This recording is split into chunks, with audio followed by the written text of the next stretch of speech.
Hello and welcome to EE233. I'm your instructor, Gregory Myers. In this video, we're going to take a look at a calculator that we can run from the command line.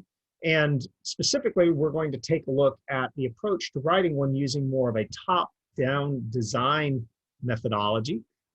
This is part of our fundamentals demo series. And this video assumes that you have watched the earlier while loop videos, and basically what this is going to be another application of how to use a while loop in conjunction with some basic data validation. So first thing that you want to do is go ahead and grab a copy of your calculator version 1. You'll notice that I have multiple function prototypes. I have the main demo here, the calculator version 1, but I also have some helper functions, and I've went ahead and sort of stubbed these in. So we want to go ahead and copy the function prototype and add it to our list of function prototypes. And at some point, you probably ought to go ahead and separate them out, maybe make a little bit of a note which one they belong to.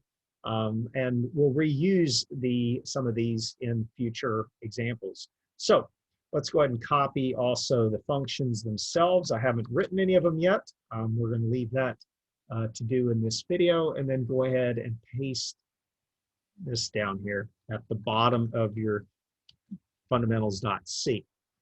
So at this point, we can close our snip file, and what we can do is just briefly focus on each one of these functions before we jump into how to write the calculator itself.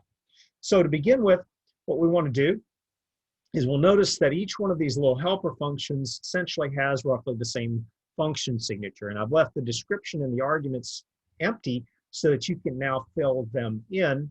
And the only thing I've done here is just simply populated the name. But essentially, each one of these little helper functions all accept two input doubles and simply return a output double. Now, they don't do anything that sophisticated. As a matter of fact, we'll see we actually have an option to simply do this in one line. I'm going to encourage you to do it in two. But essentially, all they are is replacing the addition, subtraction, multiplication, and division operators. Now, to begin with here, let's go ahead and declare a temporary variable here, our double, and we're going to call it results. And our results are going to simply be equal to, for the add double, is going to be equal to first plus second. And then finally, what we want to do is we want to say return results. Now, what you're going to see, and you may have already guessed from earlier examples and perhaps some code that you've seen online, is that you don't actually technically need that temporary variable results. I am going to encourage you to go ahead and do that, particularly in these earlier examples. Main reason for this is it allows for you to do some intermediate troubleshooting. Yes, it technically takes up a slight bit more memory, but that penalty is worth it, in my opinion, when it comes to understanding and troubleshooting your code in the future. So we could simply come along here for the subtract double and simply say subtract first minus second. But once again, that then encourages the behavior of stacking functions, no validation, and so on. So I'm going to discourage you from doing this. And in this case, once again, we're simply going to have double results, and we're going to do our calculation. So in this case, our results is going to be equal to first minus the second, and then simply return the results.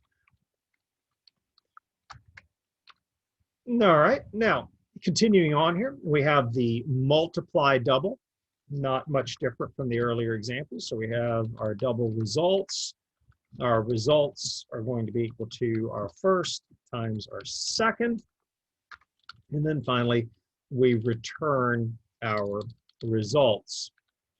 And that brings us now to our divide double, which leads us to a little bit of discussion about what are we going to do when the user accidentally provides the wrong values, or in this case, if they provide a 0 for the second value. And if they do that, then we're going to wind up with a problem. In other words, we're going to end up with a divide by zero error. So it's very important that you want to double check or validate some of your input arguments. So in this case, what we're going to do is we're going to do this one ever so slightly different.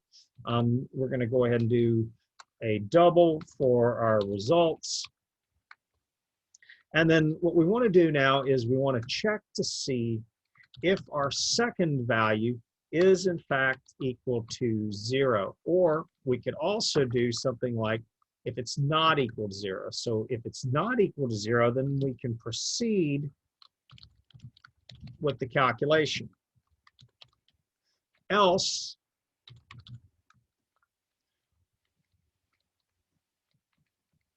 we want to, actually I'm using the wrong symbol here. Give me just a second. So it's going to be not equal to 0. In this case, then we want to proceed with the calculation. Under the else, then we want to assign a value to the results variable.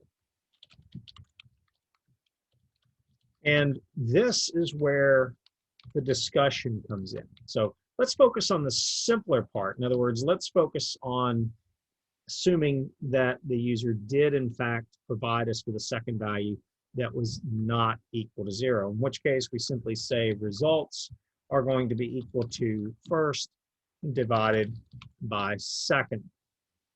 And then we return the results.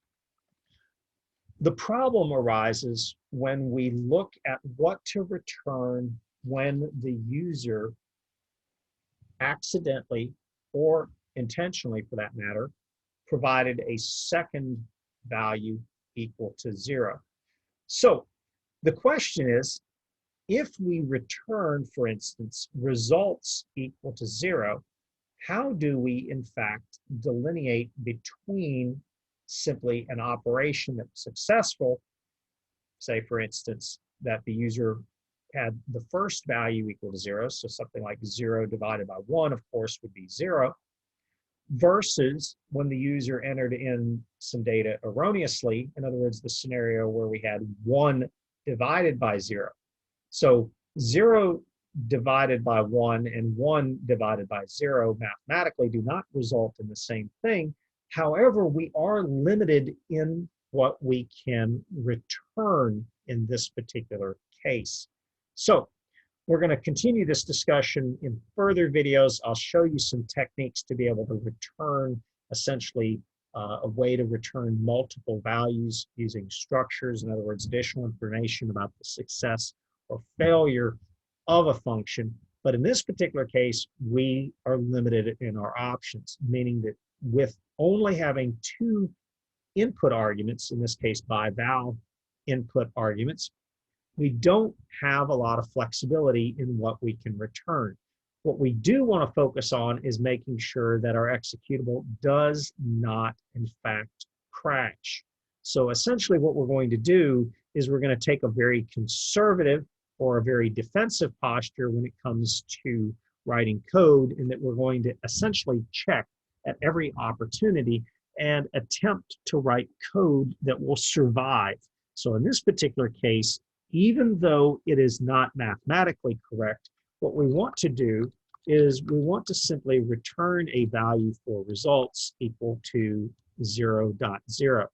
Now, there is one other option. I'm at least going to show it to you, and then we'll discuss it much later on, that you could also do something like this, where we return results, where we cast it to a particular data type. In this case, what we do is we essentially return the null. In this case, we need to do it capitalized. So basically what I'm doing here is I'm casting null to a double and returning it. Either way, it doesn't get us anything significantly better over just simply returning 0. Once again, mathematically, this is not correct. However, though, it makes sure that our executable doesn't just crash. So what do we want to do now? This brings us back to our calculator version 1. So the idea with this particular example is that we're going to utilize these little helper functions that we've just created that we can then use later on elsewhere. Don't focus too much on the sophistication or lack thereof of the actual operation. In other words, we could have just simply done plus, minus, multiplication, and divide, but rather focus on the fact that we essentially have these 4 helper functions that we want to utilize now in our calculator. We can, of course, expand it out to other operations, and we're just going to focus on these 4. So the idea being is that the user then would launch this calculator from the command line. Based on a series of prompts, then we would do a specific operation. So the first thing that we would want to do is we would want to provide the user some information about the application. And so to begin with, we're just simply going to start off with a series of printf statements. So our printf, first one will be something like, welcome to calculator V1.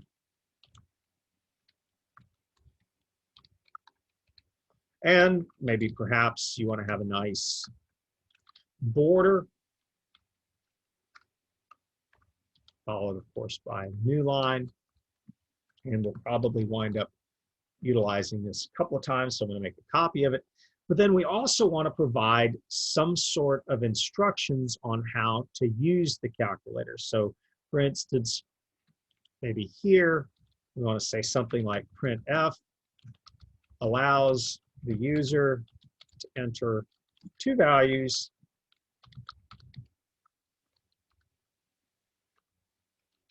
and an operation. And once again, we can clean this up just a little bit by expanding out our border. We could almost argue too that you could probably put this up on top under the welcome.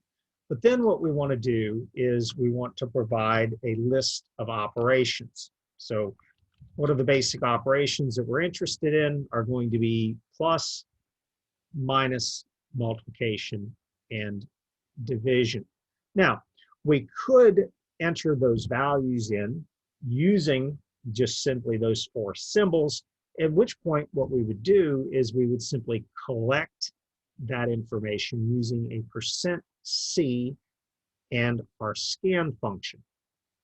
Or what we could do is, as part of the help, we could create a mapping for our options from a value, let's say from 0 through 4 or 1 through 4 for the options, with 1 being for addition, 2 being for subtraction, and so on. So once again, let's try that approach. So we'll make 1 for addition. Once again, followed by a new line.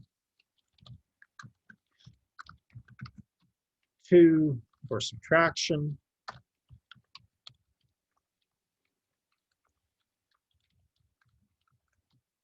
3 for multiplication.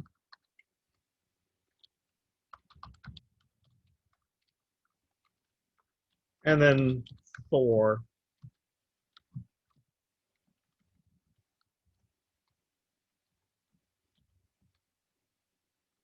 for division.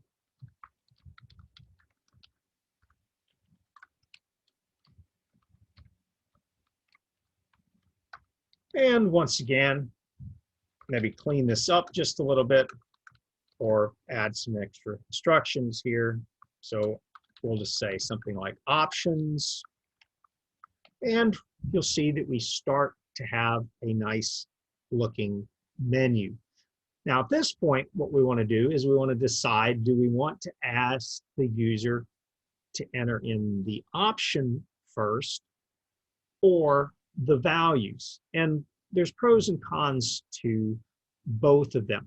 What we'd like to do in this particular example, just to keep it simple, is we're going to ask the user first to enter in the option, and then we're going to ask them to enter in the values. And the reason we're going to do this for this first example is that allows us to do some additional checking or some additional response based on whether they've chosen division. In other words, if they chose division and they enter in the second value of 0, then we need to be able to do something about it. At this point, after we've now created the overall view of what the user wants to do, once again, we're thinking about the software development method. We've kind of evolved this documentation and the printfs at the same time. But we want to start thinking in terms of the temporary variables that we're going to need. Particularly, we're going to need 2 temporary variables to capture the values from the user. So in this case, we're going to have a double of our first, the double of our second, which will capture the 2 values. And then we also want to capture the option that the user picks. And probably not a bad idea to go ahead and throw in a double for our results. You notice in our earlier example, I said the same thing, or other functions said the same thing. It's probably not a bad idea to simply have a temporary variable that captures the results. You'll see that we could technically get around that by simply stacking our functions or nesting our functions. However, by simply having a temporary variable to capture the value, while you do take up a little bit extra memory, is often useful because then you don't have to repeat calculation potentially. So let's continue here. So the first thing that we want to do is to prompt the user to enter in an operation. So at this point then, we'll just simply say printf, please enter an option, and we're going to give them some additional guidance here of 1 through 4.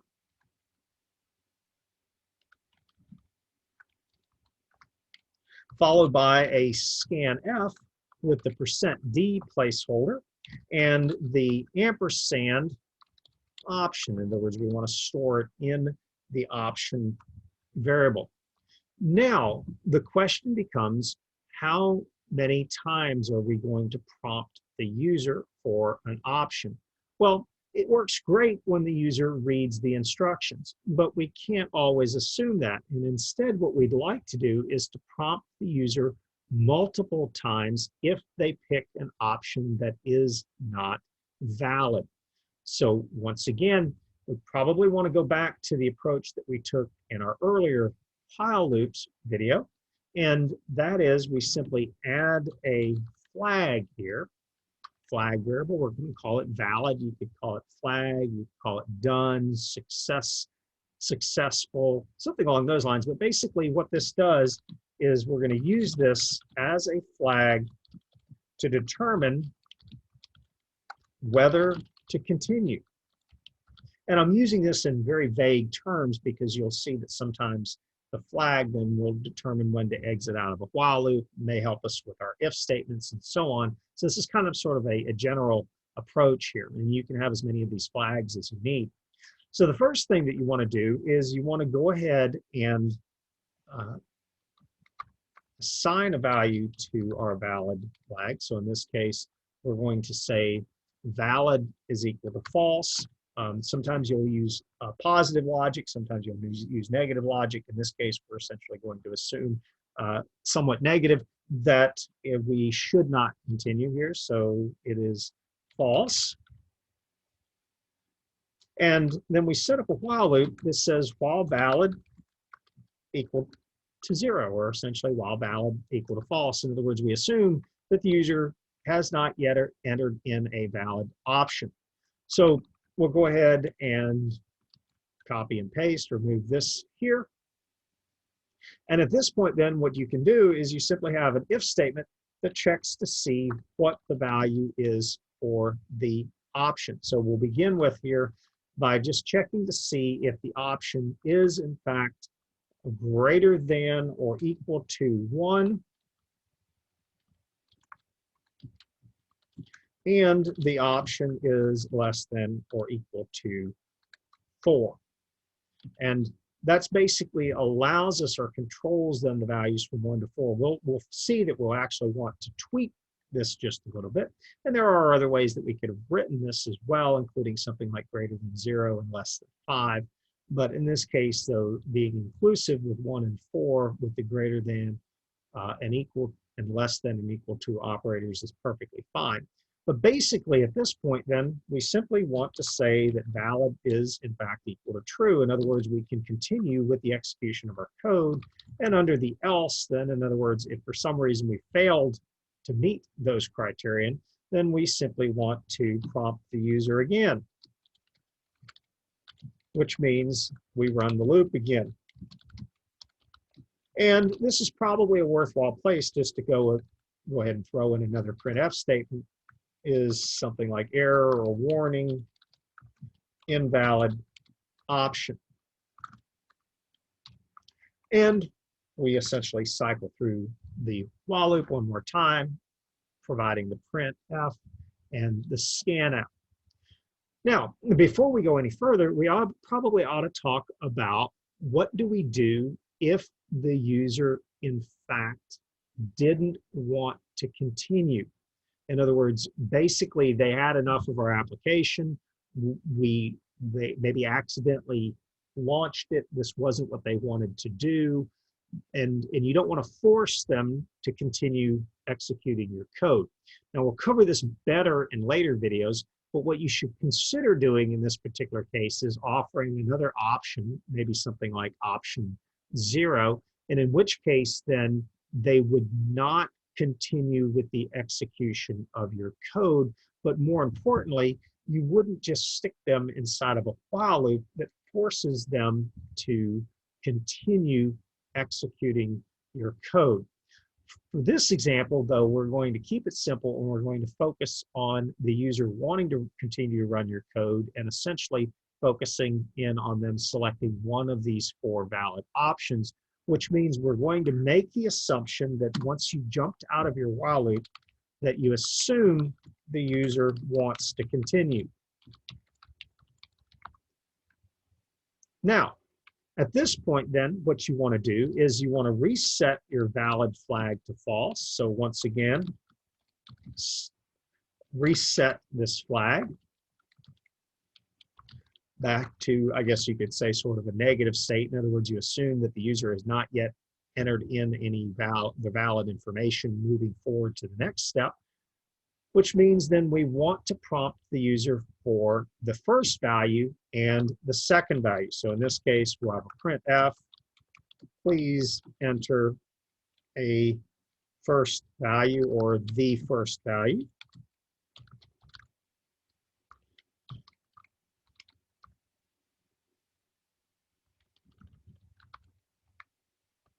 And follow that up with a scanf, in this case using a %lf since it's a double, and this will be the address of the first variable.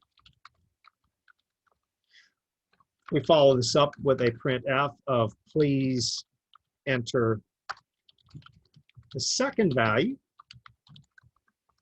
followed by a new line, and a scanf with a %lf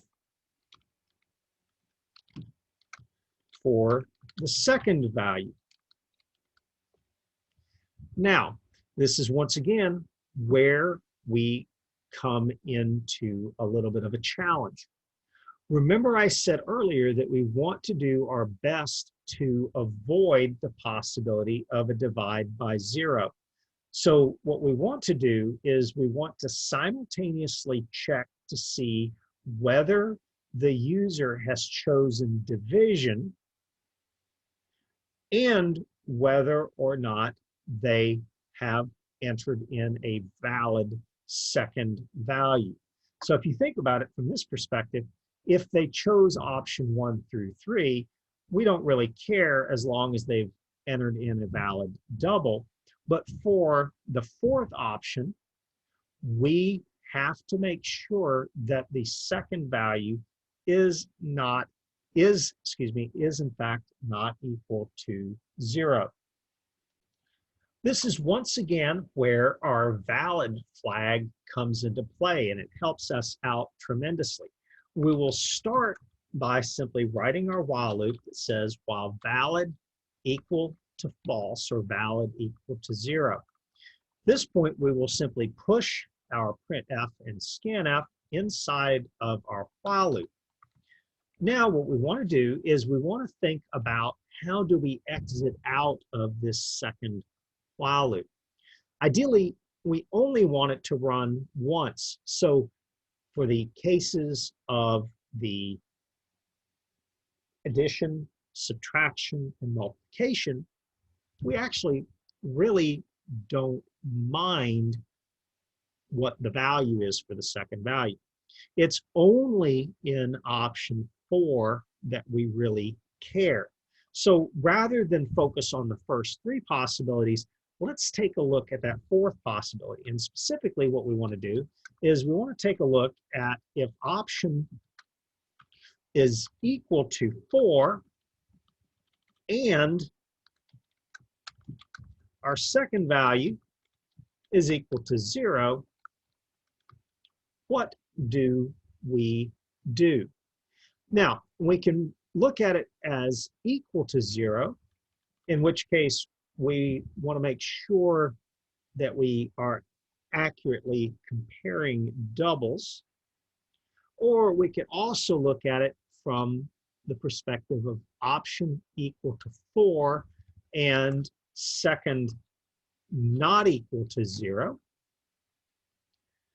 And if we do this, then we also have to check what our other 3 options, or check for our other 3 options. So we've got 2 choices. We can do the not equal to option, in which case we have to remember for what we want to do for option equal to 1, 2, and 3, or we simply check to see if our option is equal to 4 and the second value is equal to 0, in which case then we want to prompt the user once again to printf, please enter a non-zero value followed by a new line. And then under the else, we really don't want to prompt the user for anything else. So there's nothing really to prompt the user for.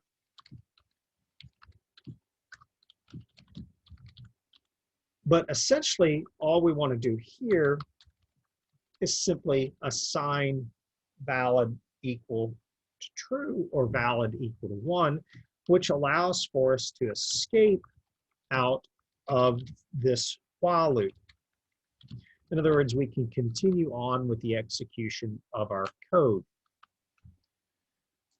So continuing on with this, then, if we've gotten to the point where my cursor is now, that means that not only has the user selected an option 1 through 4 that was valid, but if they had chosen option 4 and they have successfully entered in a non-zero second value, the only thing left to do is to do the operation, which brings us to a question of whether we want to use a switch statement or a combination of if, else, end.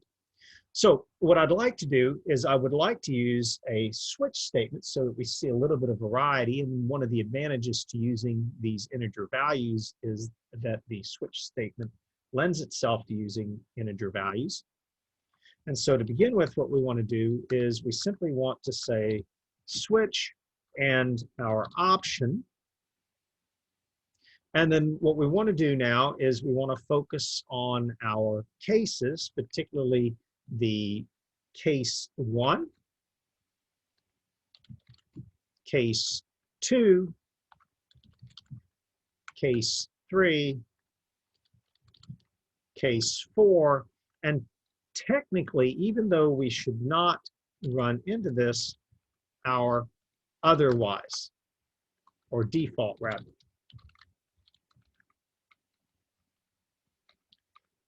So if we've reached the default, we have a problem.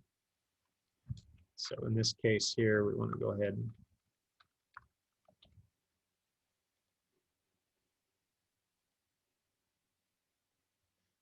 so if we've reached our default, we definitely have a problem, and so we ought to go ahead and put in a print statement here that says printf error unhandled option followed by a new line. And then for each of the other cases, we simply want to do the operation associated with the value. So in this case, for case 1, this was addition. I'm just going to make a quick note here. This was addition. This was subtraction. This one was multiplication. And this was the division. And specifically, this division then assumes a non-zero second value, meaning that we should have handled it earlier.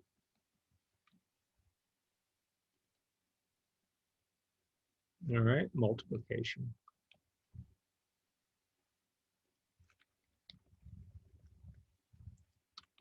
All right, in which case then we simply leverage our results variable that we spoke about earlier. We leverage our add double function. We simply pass the first and the second values to it. And we follow this up with a nice printf statement. You can spend a little bit of time formatting this. In this case, I'm going to simply say %.4f. I'm going to use 4 values, 4 places after the decimal, and followed by another %.4f equal to %.4f. And for those 3 placeholders, I simply add in my first variable, my second variable, and my results variable. And hopefully you can see now why it's advantageous to have that results variable, because it allows for us then to have a nice, neat looking printf statement. We can do the same thing now for our subtract. As a matter of fact, at this point, you probably ought to consider doing a copy and paste with just some minor changes to the code, particularly to this printf statement, which the only major change here is, of course, the change from positive to negative or plus to minus on the symbol. And at this point, hopefully you can start to see the pattern. And so for the third one, we simply change the function from subtract to multiply double.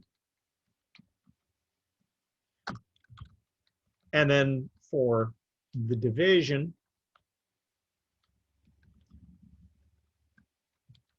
we just change it to divide double, and so on. So we'll go ahead and save it. We'll go ahead and build it. And we have a problem here. Let's see what we've missed. We've missed a semicolon, nothing major. So we'll go ahead and build it again. All right, looks promising. So we've written a lot of code here. It's probably a time for us to now test it from the command line. So let's go ahead and build it one more time. And I just now saw my typo here in my comments. Nothing earth-shattering there, but let's go ahead and build it. And let's see how this works. So we come out here to our command window. I'm going to clear the screen. I'm still in my fundamentals demo, but you'll notice here that we have yet to add the calculator. So we want to go ahead and take a second now to add our calculator version 1 to our main. And our main has started to get pretty long at this point. We have an else if for our calculator switch. So in this case, it's going to be string compare I of RV square brackets 1. And in this case, it's our calculator version 1. If that is equal to 0. Then we simply want to run our calculator version 1. Save it. Might as well go ahead and take just a second to go ahead and update your help. So in this case, for this switch, it's going to be simply calculator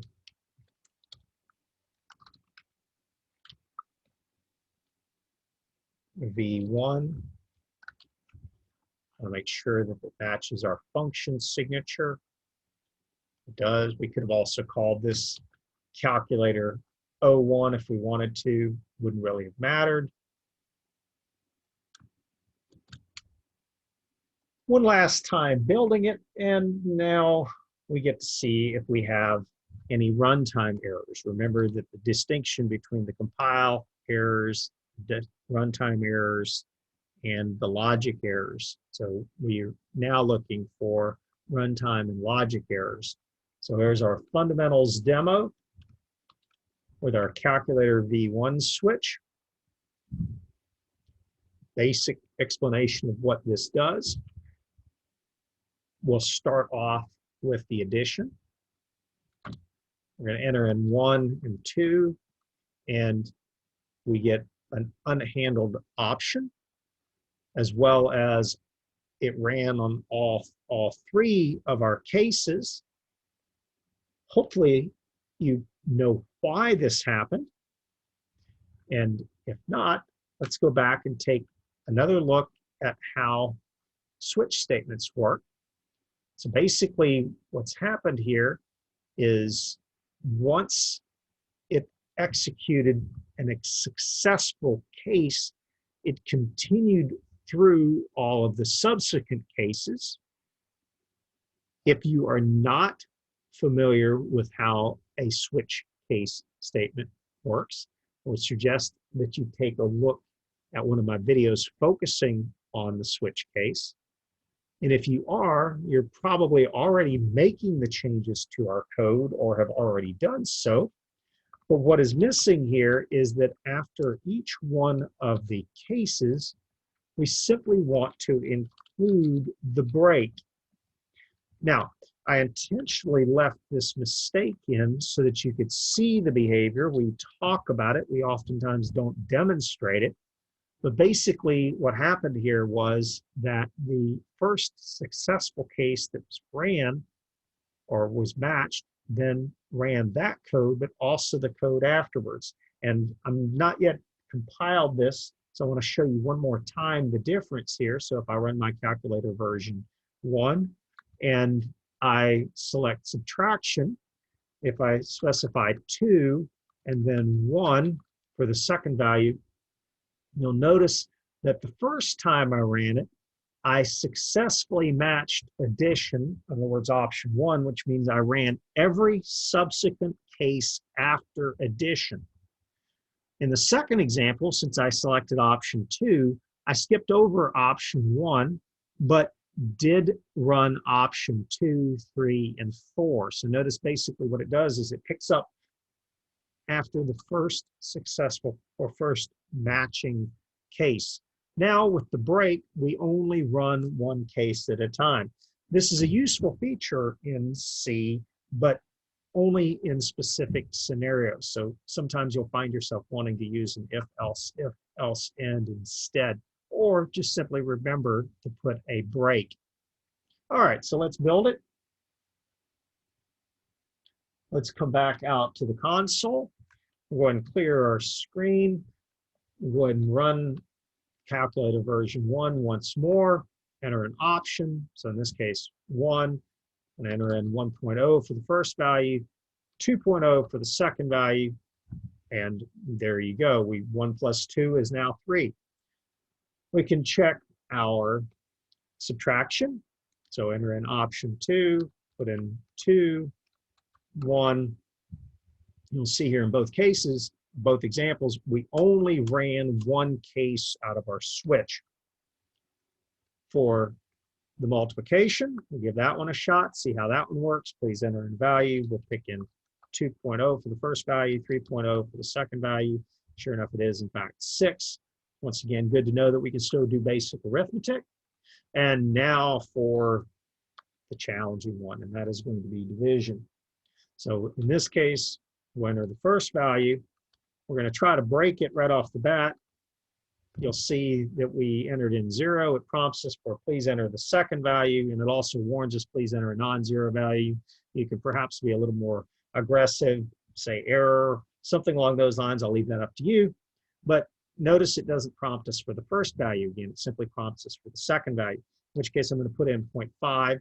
1 divided by 0.5 is 2. So it looks like we've got this working. So now in this example, you'll see that we've combined not only a while with an if, and we're using flags to be able to control the flow of your code. In other words, how many times your while loop runs, but also throwing in a switch statement for a little bit of variety. Now, the question you should be asking yourself is, what if we want the calculator to run more than once? And so that's what we're going to take a look at in the future video. Hopefully you found this video useful. As always, don't hesitate if you've got any questions or comments to email me. And thank you for watching.